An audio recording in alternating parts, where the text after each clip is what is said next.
Մենք շարունակում ենք հարցազրույցների շարքը, ինչպես տեսնում եք, շարունակվում է նաև ապագա հայկական համաժողովը, բոլոր սեղանների շուրջ բուռն քննարկումներ են ընթանում, եւ հիմա մենք կզրուցենք Ալեքսանդր Գևորքյանի հետ։ Ալեքսանդրը Հայաստան-Սփյուռք միասնականության հանձնախմբի անդամ է, տնտեսագիտության դոկտոր, նա Նյու Յորքի Սենթ Ջոնս համալսարանից է եկել է Հայաստան, մասնակցում է համաժողովին։ Good afternoon. Good afternoon. Thanks for inviting me. So, Alexander, first of all, let me ask you, how do you assess the work of Convention? Is it productive? I think I'm very impressed by the work. Productive depends how you measure it. I think it is productive because it has brought so many different people together. Really interesting ideas, and people have an opportunity to openly communicate with each other. Whether they agree or disagree, we have a lot of points that we're discussing, right? But I think this is what's critical in our communities, is to have an opportunity to have this intellectually high-level conversation, and which is driven by ideas, as was mentioned earlier today, that it's important to have ideas, it's important to express your thoughts, and then see what comes out of it. So yes, generally positive so far. We can see right now, this is some sort of zip version of Armenians, of Armenia at all, okay? What are your impressions, especially from here, when you see this? Is it impressive? It is impressive. I think we could have even more people. More people? I think we could have even more people participating. I think there are more willing participants out there. And in the future, maybe connecting them virtually might be an option, because you can't probably fit everyone in a hall, but still, because I hear almost every language, which is another thing. So we're speaking English now, but aside from Armenian, obviously, which is the working language, you know, people are conversing and expressing themselves in whatever language they feel most comfortable in, and the important thing is the thoughts are getting through, and yeah, I think we've accomplished something here already. Let's talk about the diaspora. We are very much pretty diverse people, and diaspora also is very diverse. Do you believe it is possible to unite them, all of us, around one or two or three or 15 special goals? It's $1 million question, right? Because you have 2 Armenians and you come up with 10 opinions. Sure.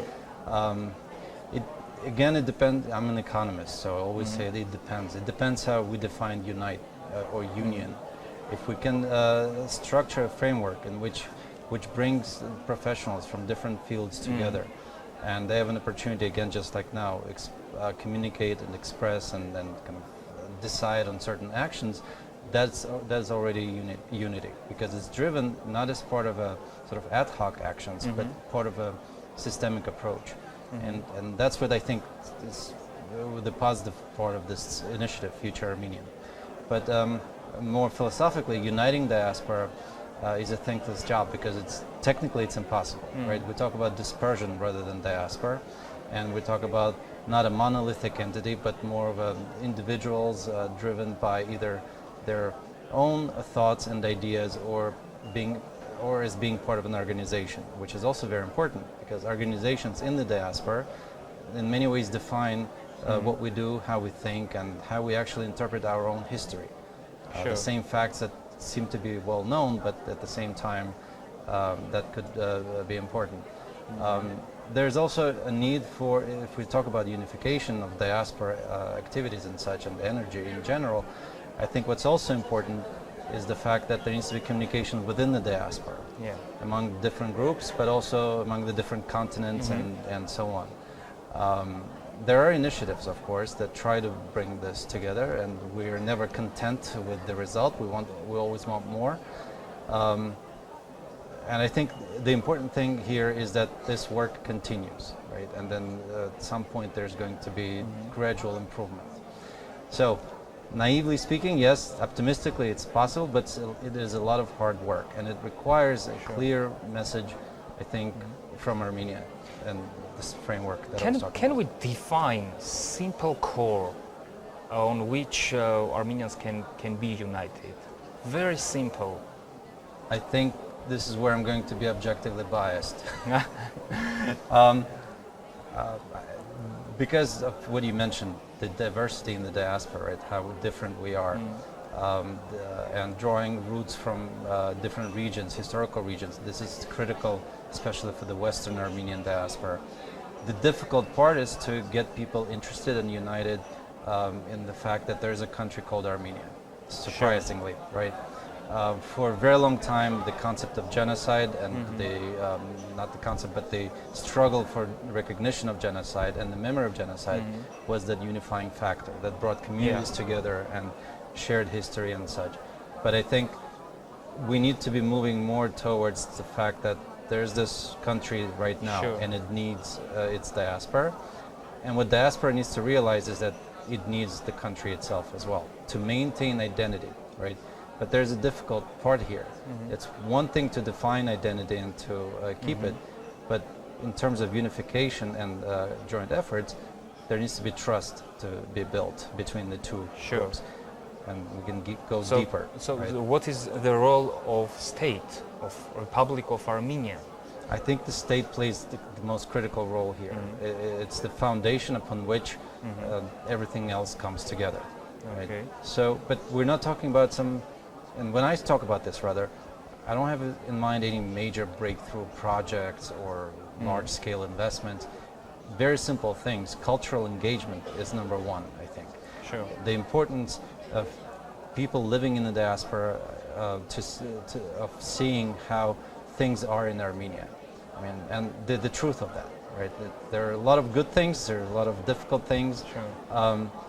But this information needs to be continuously sort of transmitted to the diaspora communities, right? And that could be done through cultural ambassadors or cultural events, and these days a lot of things can happen online. But I think the state plays a role in here in organizing these efforts. And of course we can go into much more complex subjects. Right? There's a talk about repatriation, but maybe what's needed is not necessarily repatriation in itself, but more closer engagement and scientists coming to spend their summers in Armenia or coming for their research leave or to do their research work in Armenia as well, and engaging with local scientists and researchers and so on. So do you believe that diaspora in general can be used by Armenia as a soft power? I don't believe in the word used. Okay. So I'm going to probably mention that. So used, to be used, it has a different connotation. But as I mentioned, the two entities need each other and they feed off each other. For Armenia, diaspora is important, but should not really be the only salvation, right? For 20-something, almost 30 years, we've been talking about diaspora as first movers. So people or trailblazers. These are the people, groups, organizations that then bring the rest with them. That's where I think there's some truth to that, and that's why, and that is why indeed there may be some potential in getting this sort of the state of Armenia benefiting from diaspora's potential. But what needs to happen as well for this to be sustained is this cultural engagement. In other words, cultural in many ways, right? In other words, enriching someone's knowledge about their own identity, who they are, what they are, why it is, why is it important for them to bring preserve their identity. Cultural experience from abroad, from diaspora to Armenia. Yeah, because most of the success, well, again, success is very subjective, but a lot of countries that have large diaspora, they emphasize this cultural engagement. It's not necessarily send us the money, but it's more like, here it is, let's celebrate this holiday. Right, so there's a Greek Diaspora Day. There's a St. Patrick's Day as far as Ireland, and a couple of days. Right, exactly, It's coming up, and it's going to be a big affair in New York and Boston, and through that, a lot of people realize, oh, actually, I can. I could probably visit my ancestral country. I could probably do something. And bring those days from Armenia here. And right. So the task then is not necessarily. It's almost like when we talk about unity, we're thinking about let's build a building, and that's the diaspora potential. No, it's more like traffic that is moving. Sure. Sort of, it's the impact, the true impact, beneficial impact for development comes from this continuous engagement. It may be coming from different people, but as long as the path to this engagement is clear, there's a framework around which we can work, then things will, I think, will be better. Mr. Gevorkyan, thank you very much for your very Thank you. interesting points. Մենք շարունակում ենք քննարկումները, նոր զրուցում էինք Ալեքսանդր Գևորքյանի հետ, նա Հայաստան Սփյուռք միասնականություն հանձնախմբի անդամ է, տնտեսագիտության դոկտոր, Երևան է եկել Նյու Յորքից։ Մենք շարունակում ենք քննարկումները, քիչ հետո կշարունակվեն նաև հարցազրույցները։